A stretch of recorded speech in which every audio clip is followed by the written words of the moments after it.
What does it take to transform the wounds of war into wings of triumph?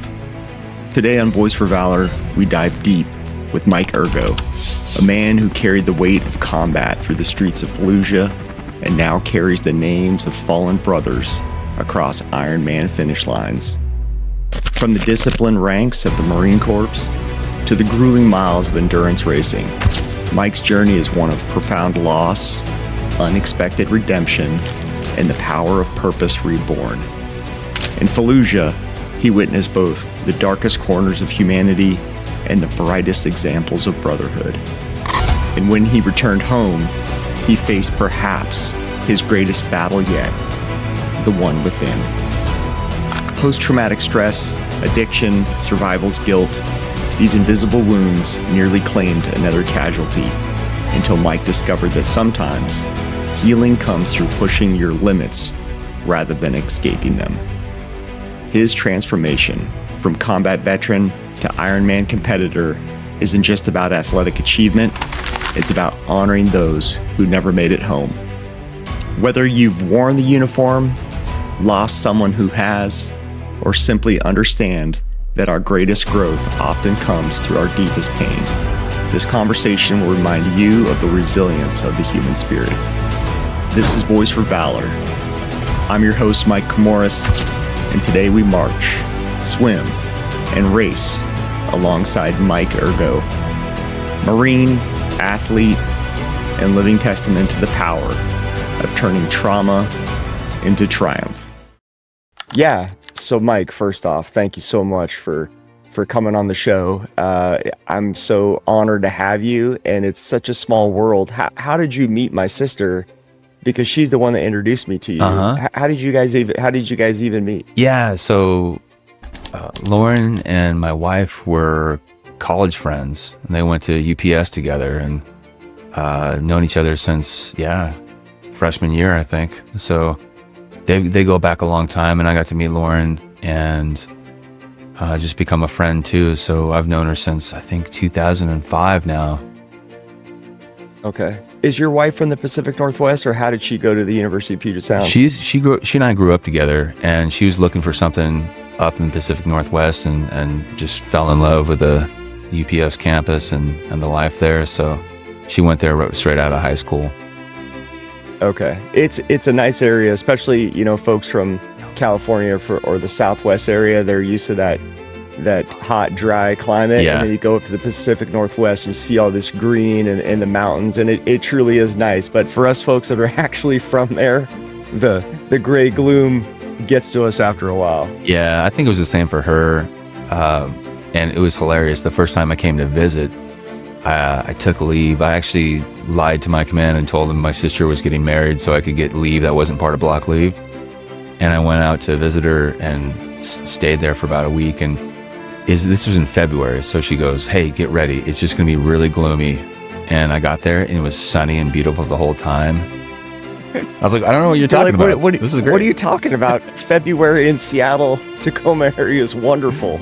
Yeah. Well, don't tell anybody, because everybody from California is moving up there and jacking up house prices. Yep, so. That's the way going. Yeah, we're exporting people to various states to drive up real estate for sure.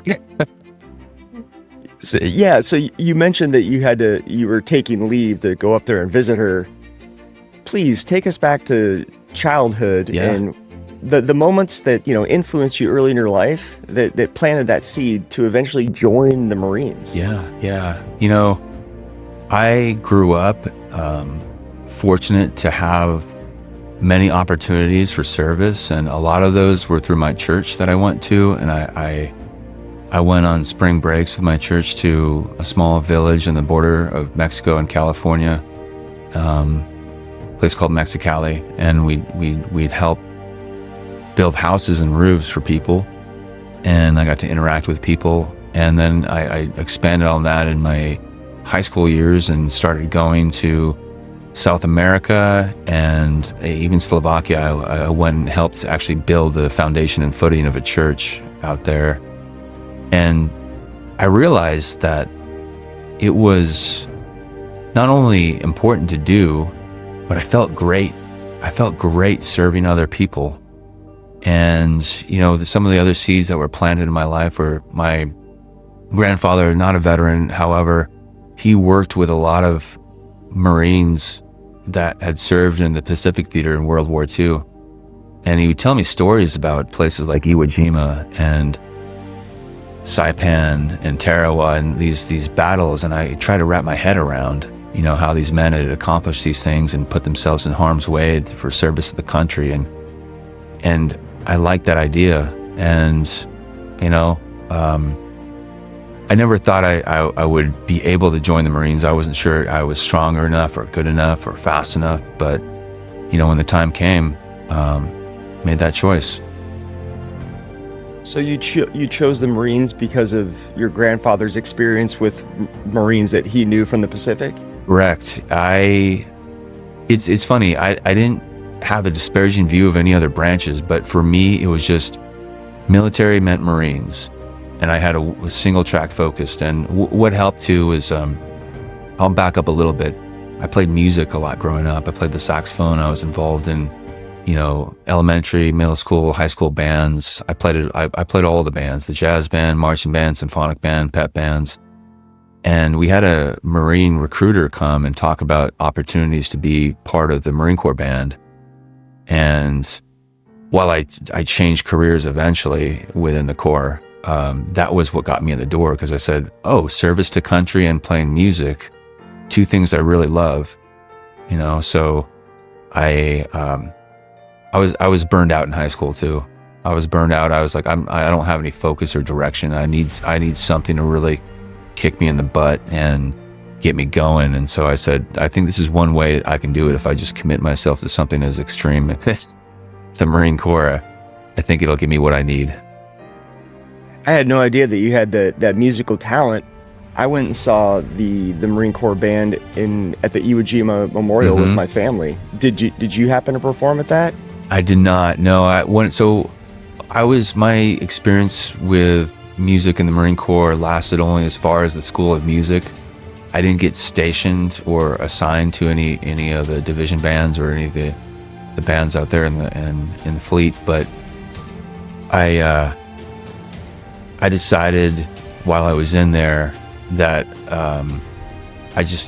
for me personally, I felt more of a calling to serve in the infantry.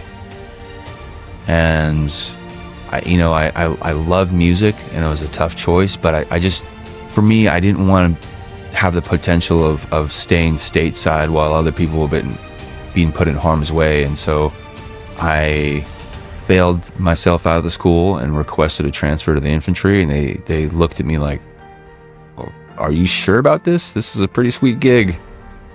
And I said, yeah, I'm sure. And they said, no problem. And next thing I know, I got a bus ticket from Little Creek, Virginia, down to Camp Lejeune, North Carolina, to attend the School of Infantry.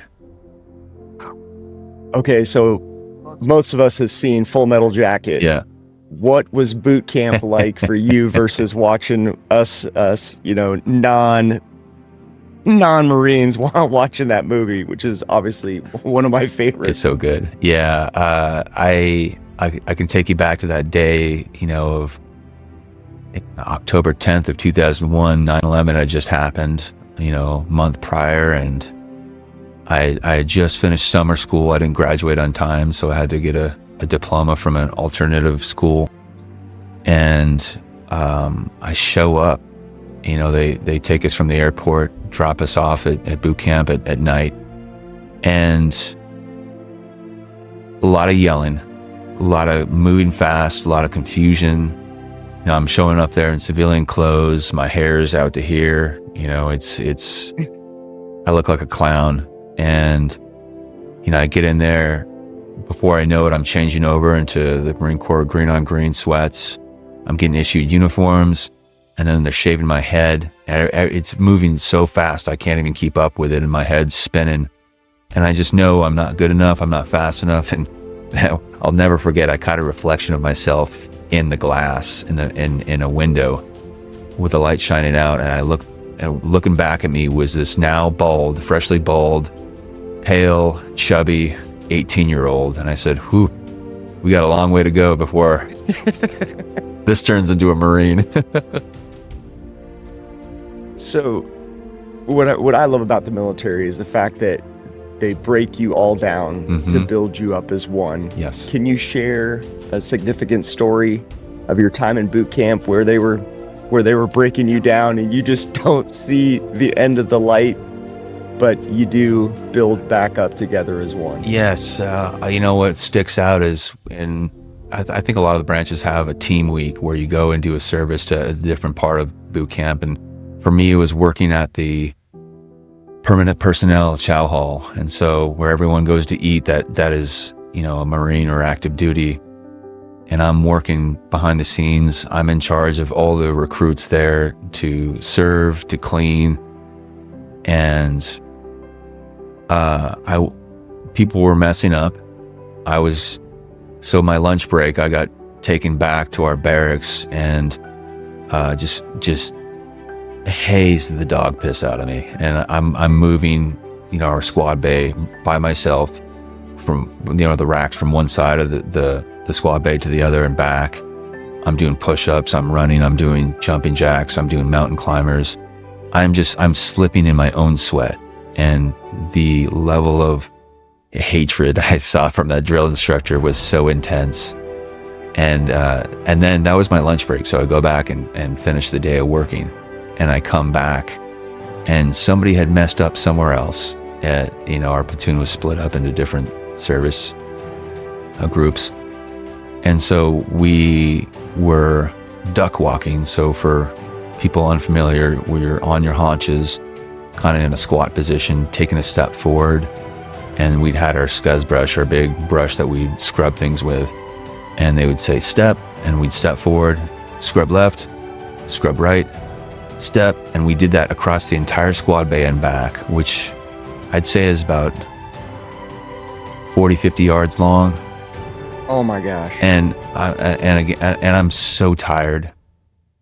I'm the most exhausted I've been in my life. And I walk into this and here I am starting all over again with the squad bay I'd just been in a few hours ago, getting hazed and getting exercised, and we're doing this at the end of the night. And I just remember, you know what, we're in this together.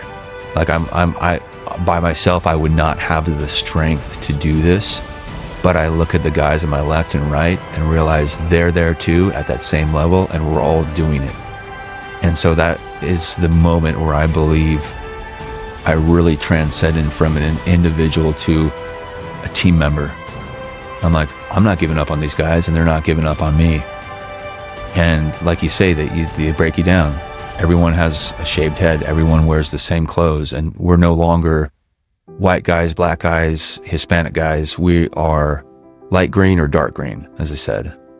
And so many different people from so many different walks of life trying to accomplish the same mission and work together despite our differences, realizing that we're being enculturated in a way that brings us all together. Now we have a new common language, we have a new common look, we have a new common goal and values. And I transformed from just an 18-year-old chubby kid into a Marine. You've mentioned a few things just in the last 5 minutes that makes me think about what we're doing in the current administration. Everything right now is warfighter, lethality. Everything seems to come across as very aggressive and violent. I wish people would realize from your service as starting off in church to being in the Marines, we're so much more than just lethality. Yeah. We're a level of, we defend this nation in so many different capacities. I tell people, like, the Navy defends worldwide commerce and ensuring, the shipping lanes are free.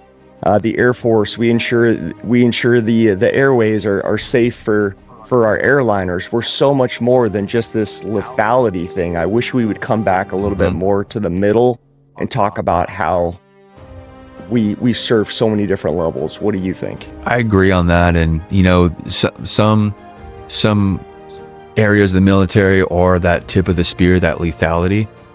And overall, though, how I see the military and its function and service is to be a check against aggression, to be a check against tyranny. And by saying that, it's like we have this military to protect and provide structure and to provide safety so that we don't have to go into a war. And I think that gets lost. Yeah, I know that you were enlisted and I was a senior military officer retiring as a colonel, but as I moved up the chain and went to all these professional military education schools and experiences, it taught me how to avoid war at all cost, not to look for ways to get involved in conflict. It just became this, what can we do to stay out of this? That's why I'm personally a fan of the State Department and USAID and some of these other organizations, because they allow political influence without the violence. Agreed. And I think as a younger man in my late teens and early 20s, I had that urge to go to war. It felt like that's what I need to do. I wanted to be part of something big. And then I think, like many people do, once you experience that level of brutality and violence, you do everything in your power to prevent that from happening again or on a larger scale, because once you witness those things, you realize just how awful they are. Yeah. During your time of basic training, and then you went off to North Carolina to be with your infantry team, you talk about Alpha Company in some of your other interviews. Can you talk about that brotherhood that you developed with Alpha Company before deploying? Sure, yeah. So I was part of Alpha Company, 1st Battalion, 8th Marines, or we just called ourselves 1-8 Alpha. And I showed up, and it was a rude awakening into, I was used to the hazing and earning my place as a Marine in boot camp. And then it felt like it started over in School of Infantry. And then it started over again in a really difficult way when I showed up to my unit, because we were out having in formation, and my first sergeant says, "Hey, this is Ergo. He's the new guy. He's from California and he came from the band." And I have red hair, so I had a lot going against me. And I see my, senior enlisted and the NCOs just salivating. We're like, we are going to murder this kid, absolutely destroy him.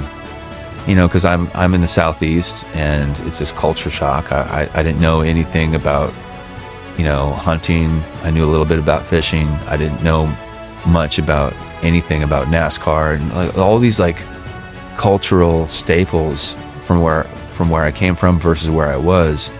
It was such a shock, and I think I'll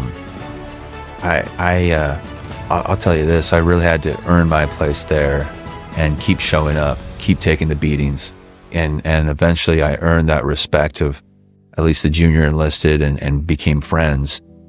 Hardest fought friendships ever, and some of the most enduring ever too. How do we explain to kids these days, high school kids, I want everybody to serve. Yeah. Whether that's military, church, police, fire, you name it. I want everybody to find a purpose-driven life and service. What you're describing gets you out of your comfort zone. So looking back at that time, can you look back at that 18-year-old Mike and say, how much you've grown since then because of these experiences of getting out of your comfort zone? I love speaking about that, because I had a taste of that going to foreign cultures as a young person before I enlisted. And it was just a glimpse into, okay, this is culture shock. These are other people who live a different way of life, and I want to learn about them. And when I joined the Marine Corps and fell into that life of service there to country, I learned that my world had expanded from just focusing on myself to putting others before self. And it was just an incredible experience of being able to accomplish the near impossible, because I had a team of other people working together, so focused and mission focused and driven that I realized the strength of a group to serve and to do good things is so much more powerful than an individual, yelling out into the ether and trying to make change by themselves. You mentioned it earlier, and I don't mean to get so political on this. Mm-hmm. It's just in our current environment right now, you building homes, almost like this, homes for habitats or whatever that some of that volunteer service is called. I've been all over the world. As a C-17 pilot, I've been all over the world. Yeah. And 99% of the people I've met have been just wonderful, kind people. How do we get back to not describing people by their, race, color, or creed, but by their values? I mean, I think of the Hispanic community from Mexico. Mm-hmm. They're most of them are Catholic, and they have those extended families, and they care about their grandmothers and their grandfathers. Yeah. How do we get back to recognizing that as a positive, rather than, hey, they're just coming here to take our jobs? How do we fix that? I think it takes the human contact, the humanity, looking into another person's eyes and being right there with them and seeing them to recognize yourself and others and recognize the similarities. Had I not had that, good chance I would have let stereotypes just dictate how I felt about other people. I think direct experience is so key, and I love organizations like Rotary International, and their exchange student program, or exchange students around the world coming to experience a different culture and saying, oh, okay, this is different. It doesn't make it wrong. It doesn't make it bad or something to be feared. It's different. And once you can see that that's the case, but at the end of the day, most of us want our families to be safe. We want the best for our community. And when you can find those differences that transcend race, culture, country of origin, then you can start to see, oh, we have a lot more to work in common with, and we don't have to fear just because they speak another language or eat different food or dress differently. I was fortunate enough to interview Iwo Jima survivor. The 80th anniversary was recently, and so a bunch of survivors came back to Washington, D.C. for this conference. And this gentleman was sharing his story, and he said that when he took this Japanese man's life on the island, similar to the book Letters of Iwo Jima, mm-hmm. The member had some items on him, and he saw that he was married and that he had a family, and he still to this day thinks about that one individual, even though he knew what he was doing was right and was for protecting Americans' freedoms. He still to this day had tears as nearly 100-year-old man sharing that story and understanding that we all come from the same thing. We just happen to look a little different and have different values and political agendas. And for somebody to share that story 80 years later and still have tears, once again, is a reminder to me, like you said, how similar we all are. I believe that entirely. And it was an interesting shift to go from, part-time missionary to Marine Corps infantry, right?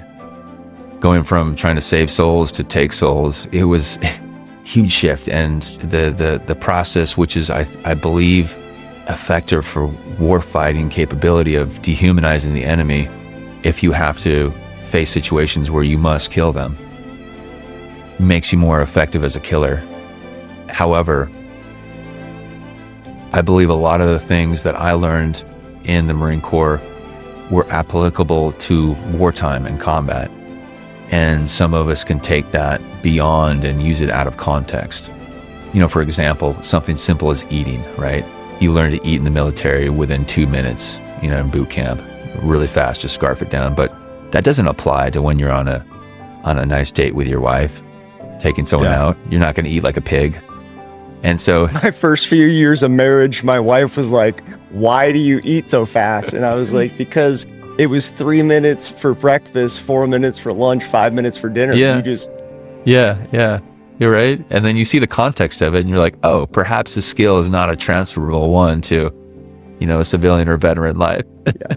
This isn't an attractive skill to find a mate in life as you wrap your arms around your plate of food and you're just shoveling it in with two hands. Exactly. So you leave North Carolina and you head to Fallujah. Talk us through that transition from leaving the the East Coast of the United States to now you're going into the Middle East. Talk us through that. Yeah, the one thing that stuck out to me from that transition of leaving was, so right before we departed and flew overseas to Iraq, I had a few days with my girlfriend, now my wife, and it was pretty serious, and I knew I really cared about her. But I remember when I dropped her off at the airport to fly home, go back to school in Tacoma, and I was heading off to war and not knowing if I'd come back. I just had a feeling that this was going to be a tough one. And that absence of her presence in my life, yeah, I knew how much that I loved her, and I knew that I loved her, and she was the one for me right then and there. And so I had to carry that with me on that drive home and shed some tears. And then I had to stuff it away, pack it in, and compartmentalize all feelings and concerns for home or anything other than warfighting capability. And now it was time in my mind to make that mental shift to, I'm here with my brothers, we're here to get a job done, we're going to be there for 7 months, and we're going to see and take whatever they throw at us. And that transition was something I'd gotten a little bit used to, but now that I have this woman in my life that I wanted to spend the rest of my life with, it was a tough one to pack that away. Going to Fallujah, you mentioned in one of your previous interviews about bullets whizzing between you and your point man in that split second. What's going through your mind? That was an occasion where it was the closest combat that I had in the city there. We were in the city of Fallujah for a month, and not every day was intense, but most of them were. Kicking doors open, finding people who were ready to shoot us, who were in a trained position on the door, and trying to get them before they got us. And this was day 10 or 11 of that. And I'm going on limited sleep, limited food. And, we're searching this house for these 4 guys who were setting up to ambush my platoon. And I had a general sense of where they were. And so we tracked them down to this final house of where they could be in our zone. And it's me and 3 other guys. And we search the house. No one's in there. We find this one room in the bottom, and my point man kicks open the door. Immediately they start shooting at us, and we're pinned against the wall. And like you said, these bullets are raking, moving upwards in between me and my point man as we're shoulder to shoulder. Guy behind me gets hit in the helmet. I'm assuming he's gone and dead. And as I felt the heat, I'll never forget this. I felt the heat of a bullet go by my neck, and I just had this moment. I was like, this is it. And it was such a transformative moment for me right there of, in one sense, surrender to the moment, not surrendering to the enemy, but surrendering to the moment and accepting my fate. And I remember I didn't call out to God for mercy to save my life. I just remember thinking, this is it. And I'm going down with my boys. And the only regret that I had was I'd never see my wife again. I'd never see her. And the time I could have spent with her and the life we could have made together. I was like, I won't have that. And that was a huge pang. And this experience was something I'm still trying to wrap my head around, because I'm there. And as I surrender to this moment and say, okay, I'm here for whatever comes, time stops, as I understand it, And I can feel, up until that moment, my understanding of my consciousness and who I was somebody who lived in my head, in my brain housing, right? And my body just followed whatever I commanded it to do. But all of a sudden, I could sense the rest of my body as I was equally present in it, almost as if I could see out of different parts of my body because I could sense.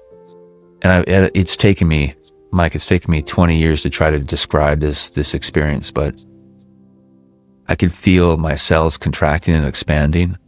I could feel the hair growing out of different parts of my body. And then this interesting thing happened where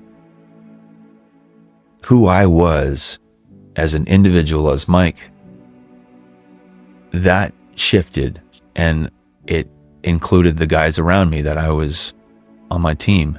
It included the guys that I was shooting and trying to kill, who were trying to kill me, including the concrete of this house. And it expanded until I felt I was the separation between me and others and other things just disappeared. And it was this timeless moment which felt like eternity.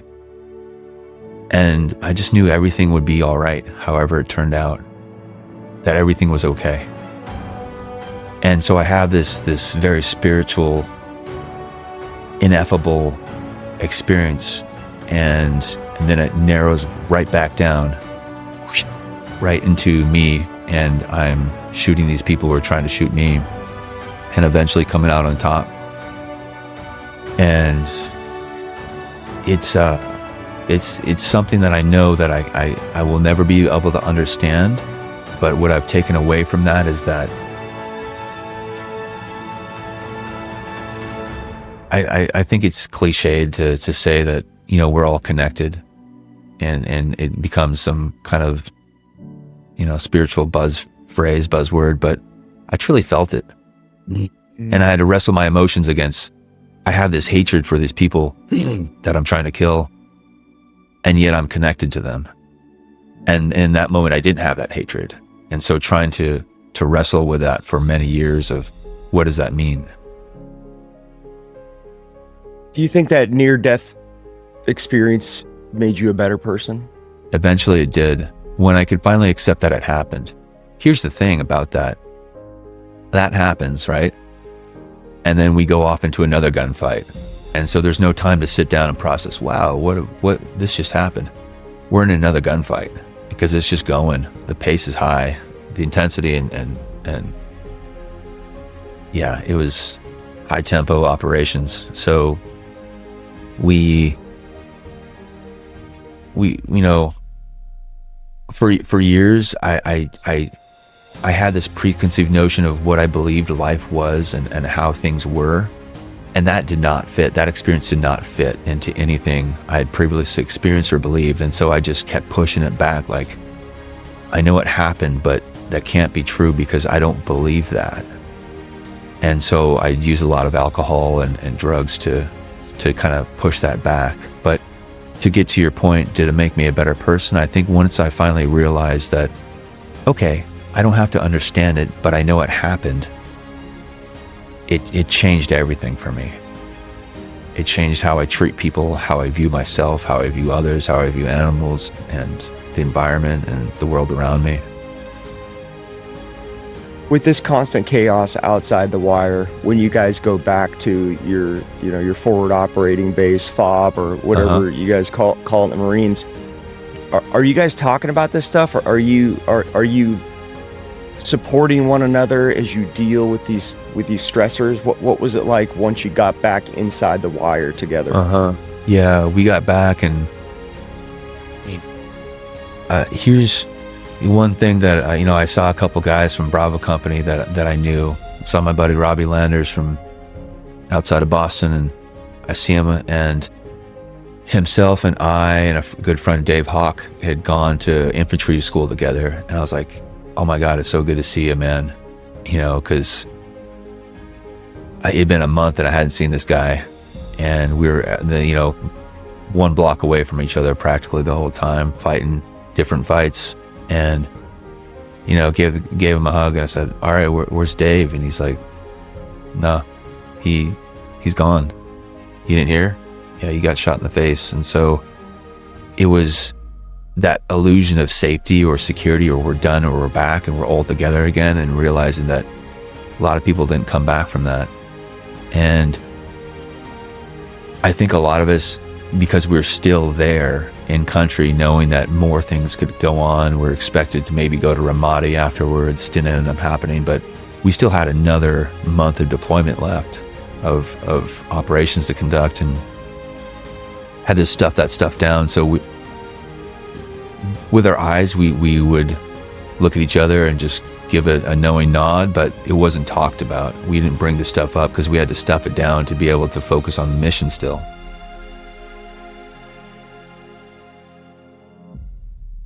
Yes. I've never lost a friend in combat. I have no idea what you guys went through. I've lost friends to suicide, but I've never lost a friend in combat. I'm just so sorry that you experienced that. I appreciate that, and through some of my work that I do now, and the ways I've found meaning of that loss has been profound in terms of how it's changed me, and how I made a journey from coming home with post-traumatic stress disorder, full-blown addiction and alcoholism, to medicate that, to escape the panic and the grief and the survivor's guilt, to realizing that maybe I could connect with the families and they would be okay with that, which was scary. But finding meaning in, the gratitude that I got to serve with these men. I got to be part of their lives, and they affected me in positive ways, and I got to share a small window of time with amazing human beings, and focusing. Yes, of course the loss hurts, but it hurts because we love and we care. And I had the opportunity and the privilege and the honor of knowing and serving alongside of some really amazing people. And that's what I started to focus on, that gratitude. Do you have a relationship with David's family today? I do. His mother will text me.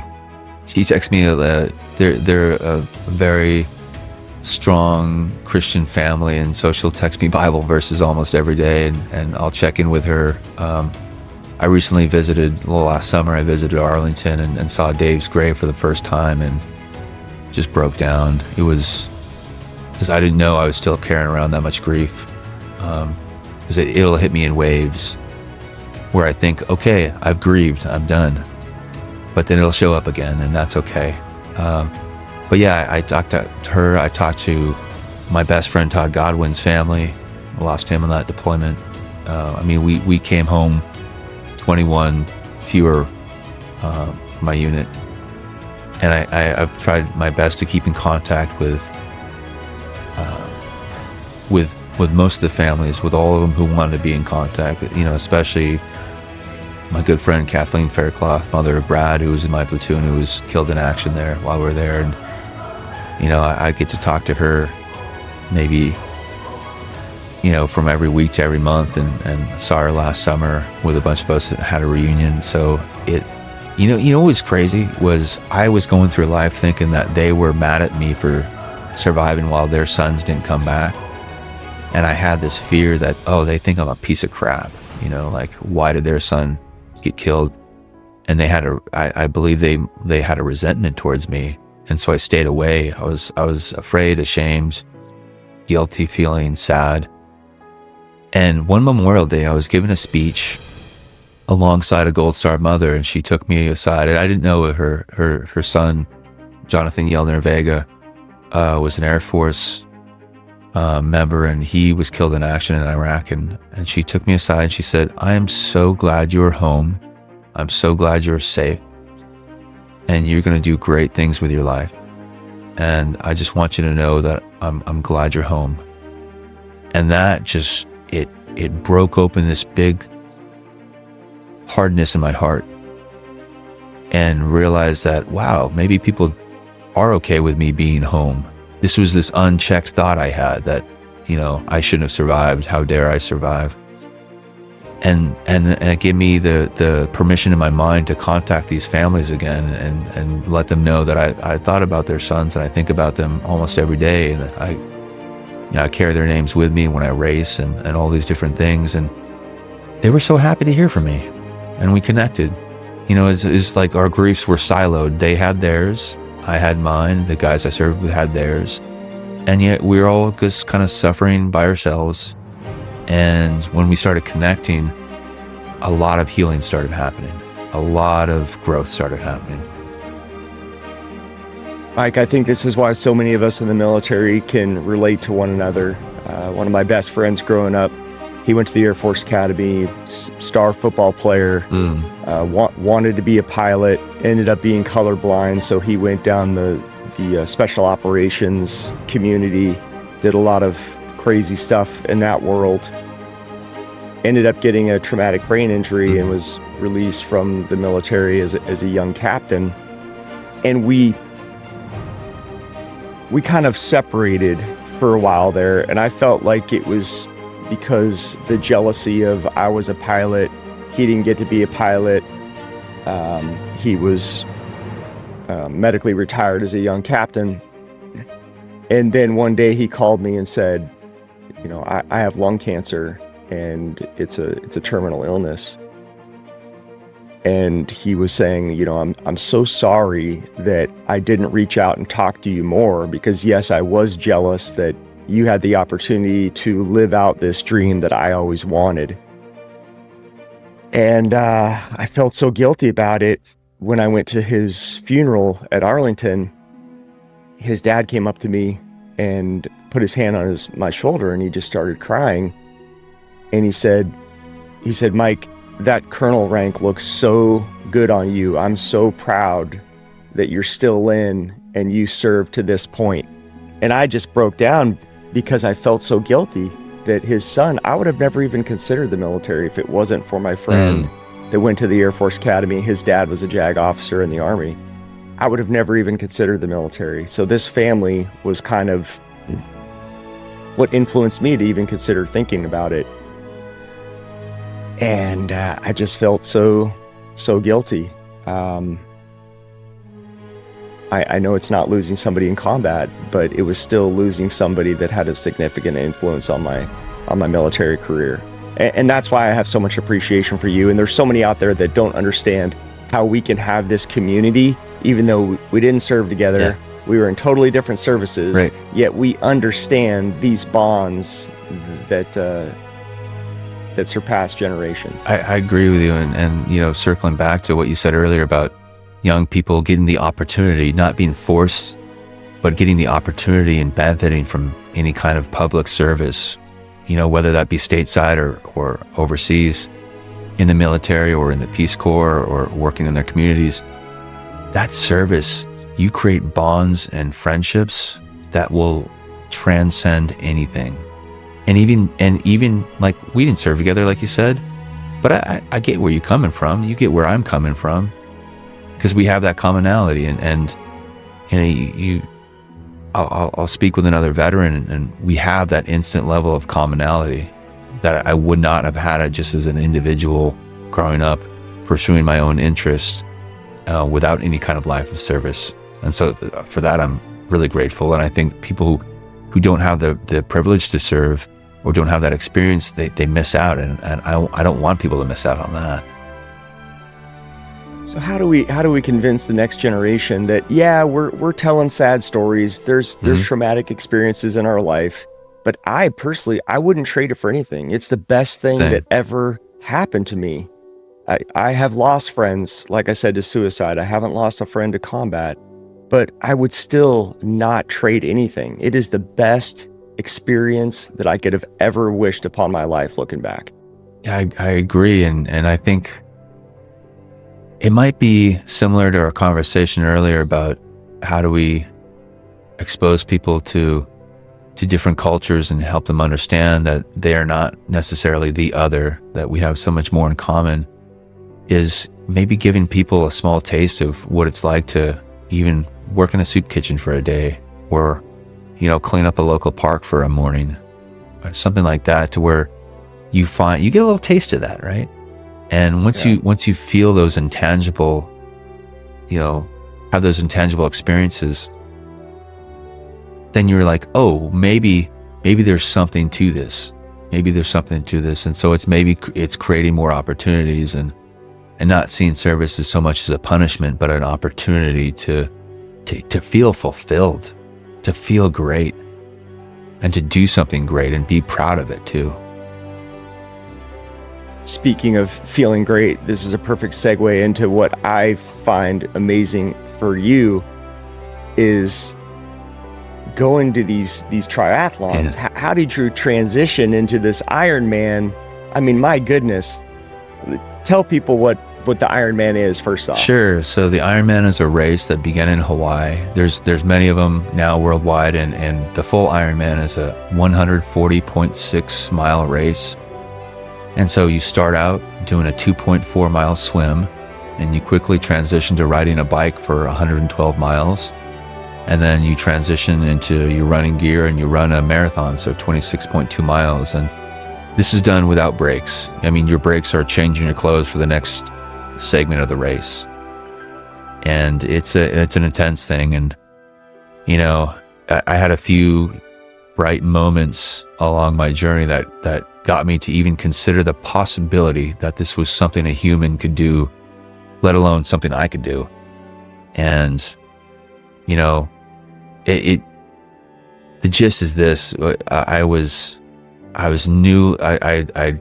just stopped drinking and using drugs. It wasn't working. My marriage was failing, and my health and my life was failing. And so now I was working out. I was trying to fill that void. I had a lot of time because I wasn't drunk and high all the time. So I had a lot of time to do things, and feeling feelings was difficult. And so movement was crucial for me. And I had this friend my good friend Chris, that I've known since middle school. For my birthday, my 30th birthday, he got me a registration for a half marathon. And I wasn't running at all. I hadn't run a half marathon before, and frankly, I was pretty pissed he got me that, because I was like, this is a present I have to work out for and do something I don't want to do. I mean, this is a crap present. This sucks. And but my ego was harnessed in a way where I wasn't going to back out. And I just remember training, and one day I was going around a certain neighborhood. I just remember rounding this corner and this block in the suburbs, and I was like, oh, I feel good. I'm not chemically altered. I'm not having a drink, and I can be here right now. I can be here right now, and this is right. This is good. And I hadn't felt safe inside my own body. But by that, I mean, I wasn't having a panic attack. I wasn't having a lot of grief. I wasn't having this feeling of impending doom that comes with post-traumatic stress disorder. But I felt good. I was like, I can be here. I don't have to get out of the situation. And so I ran the half marathon. I loved it. I signed up for more. I had a Vietnam vet challenge me to do a swim from Alcatraz, an island, where the prison is, in San Francisco Bay to San Francisco. That's about a 1.25 mile swim. I thought it was stupid. I was scared of it, but it was great. He got me. He said, well, I was thinking of taking a group of veterans to do this, but I kind of respect how, you're not still so caught up in the Marine Corps mindset of being an amphibious warrior, and like you have to go out and do all these things, and so maybe it's not for you. And he got me, because he just said that. I was like, well, now I gotta do it. I'm being called out right here in the most trickiest, skillful way. I'll never forget this. And so I did it, and I loved it. I loved open water swimming. And then I was in Hawaii on a vacation coincidence, divine providence, whatever we want to say. It was the same week that the Ironman World Championships in Hawaii was happening, and I was there for it. And I watched these men and women run, bike, and swim all over the island. And at first I got mad. Well, first, let's back up. I was afraid. I had this fear of like, why would someone do this? You're paying money to suffer for, 8 to 17 hours? And then I got mad. I'm like, why are you doing this? And then I realized that it was another little beacon. So it was the type of fear of not you're about to die fear, not a bear is chasing you fear, but there's something your heart desires that you're afraid to pursue, that kind of fear. And for whatever reason, I was like, I think I need to do one of these. And my wife saw it in my eyes. She's like, oh, I know what this means. Are you going to do one of these things? I'm like, I don't know. She's like, yeah, I already know. She knew. And so I signed up for a half Ironman, which is half the distance, 1 mile swim, 56 mile bike, 30 mile run. And I was watching this video, Ironman will send emails and clips of inspiring people. And they had this woman named Lisa Hallett, and she ran that race that year to honor her husband who's killed overseas, her husband, John Hallett. And he was in the Army, he was killed in action, and she ran to deal with the grief and to honor his memory. And then I just had this waterworks started coming down my face, and I said, this is it. This is where I can honor my friends. I can do something that's good for me that I want to do and honor these people. And so I immediately designed and organized and ordered this jersey that had all the names of the fallen from my deployment, where we lost 21, to 8 more who had died either by suicide or subsequent deployments or complications from coming back. And so I had 29 names on my jersey, and I was like, I'm going to run to honor these guys, and I'm going to contact their families and let them know that they haven't been forgotten. And once I connected to that purpose, where I saw and I was getting feedback that, oh my God, thank you so much for remembering him. And I saw that it meant something to them and they were happy about that. I was unstoppable, not because of my power, but because I knew that I could do something to help other people. I was like, nothing's going to stop me. Not any roadblock or anything is going to prevent me from running these races and sharing the stories of these guys along the course, with people who are running, because eventually I incorporated carrying a flag with it to honor a local Gold Star family. And people were like, what's your deal, man? You're carrying a flag on a marathon. What's wrong with you? And I'd say, well, actually it's I'm carrying this for my best friend, Todd Godwin, who was killed in action. And I had a streamer with his name, and I'd tell them about these amazing guys I served with and what their story was. And how I named my son after my best friend Todd and continue his namesake, and continue his memory. And so people were inspired by that. And I realized it's this virtuous cycle. You feel inspired, and so you do something that will inspire other people, and they feel inspired to do things to help other people. And it's just this contagious wave of positivity. And I love seeing it. I loved it. And so once you experience the atmosphere of an endurance race or an Ironman, it's just this hub of positivity and encouragement and excitement. And I was like, I'm hooked. When we were chatting a couple months ago, I told you how I went to University of Hawaii, and I've been to the Ironman. And so we would get up early in the morning and watch these folks jump in the water, swim their 2 miles out to the big buoy and back. And then we'd watch the transition to the bike. And then we would go back to our dorm rooms and hang out and watch it on TV, waiting for the next transition from the bike to the run. Yeah. And then finally finishing off, hanging out there at the finish line. And it was neat to see the really fast folks, win the race and all that. But that's not where the inspiration came from. The inspiration came from staying till midnight, yes, and seeing the real heroes crossing the finish line. Like I told you, the gentleman that swam with his son in the boat, yes, behind him, and then he would put his son in the extension to his bike, and then he would run with his son in the jogging stroller. That was the most inspirational moment of that entire Ironman for me, was to watch him with his son. And I know who I'm referring to, because he's done multiple races, but that was Dick Hoyt. That was the first. Yeah. That was the first race that I saw, and I know that Ironman has done specials on him and his son, and it's so inspirational. So I wish I would have been there to see you running with the flag, because you're changing lives by doing that. You know, I was shy of being in the spotlight at first, because while I've enjoyed participating and doing good things, I grew up being uncomfortable with being recognized for it. And eventually I had someone just tell me, hey, just get over yourself, just go do the thing and then talk about it. And the attention's there because they want to hear the story, and you'll change people's lives and help them. And I was like, okay, I can buy into that. And so it's been really fun to do. And I do everything not to, self-deprecate or talk bad about myself, but also not promote like, hey, look at this thing I'm doing.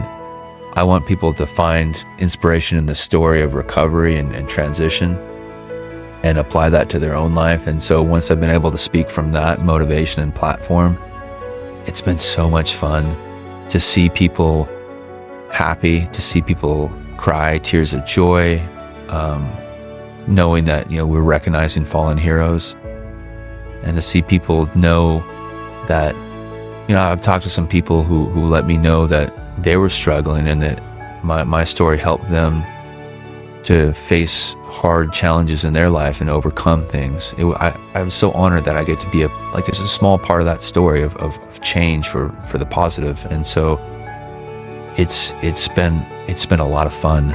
It's funny because I used to think of service as just duty, and service as something you don't really want to do, but you do it because it's the right thing and it's a good thing.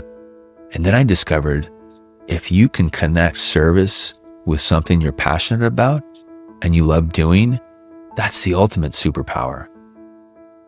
It doesn't have to be just picking up cigarette butts in the quad like I did all my years in the Marine Corps, doing that kind of stuff that needs to be done but sucks to do. It can also be fun stuff. It can be really rewarding and fun, and you're helping people. I mean, there's nothing better than that. I consider myself an introvert, but the military has gotten me out of my comfort zone. Yeah. And it has taught me to reach out to anybody and everybody to, one, tell the story of service, and two, just to get to know all these fascinating people. I'm so thankful for that skill set that they taught me, because I would not have done it otherwise. Yeah. But as we come to a close here, I wanted to ask you, of those 29 men that are on your uniform, what do you think they would say to you today?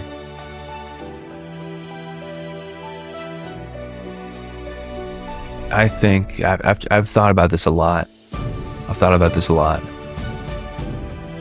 I think two things they would say. One, they'd say that they're proud of me for living my life and not letting just the battle space define me, not being stuck, and finding happiness through creating a family, through finding a career where I can help people and having good experiences that they couldn't have. And I think the Marine in them would also come out and be like, hey man, how come you haven't won any of these races yet? Why are you so slow, brother? Oh, that's hilarious. So I always ask one question before I wrap it up with folks. What is the one thing that I have not asked that you think is important for others to hear? I think that there's a lot of room, and I've fallen into it. There's a lot of room after coming back from, a high tempo career or experience in the military to fall into self-pity. I fell into that for a little while, feeling sorry for myself. Woe is me. I went through this hard thing and now my life is difficult and I lost my friends and now I'm sad. And yes, there are very serious experiences, but the self-pity component is destruction. It leads to bad things, and it leads to being stuck in the mud in life. And I think that one thing that I want to make clear to everybody is that I'm very proud of my service. I'm very proud of my accomplishments as a Marine, and I'm very proud of the opportunity to serve with other people. And I wouldn't change that for anything. despite how hard it was and despite the consequences and the devastation it wreaked upon a country and the lives of my friends and their families. And that I'm not a victim in this story. I'm not a victim. I'm someone who chose this, not fully knowing what I was getting into, as really an 18-year-old can't, but I'm someone who benefited from this despite all the loss and hardship. Well said, Mike. I really appreciate that. And thank you so much for meeting with me. I know that we were going back and forth on this, and but I'm really thankful for your time today, and I look forward to future conversations. I appreciate it, brother. Thank you for having me on. Absolutely.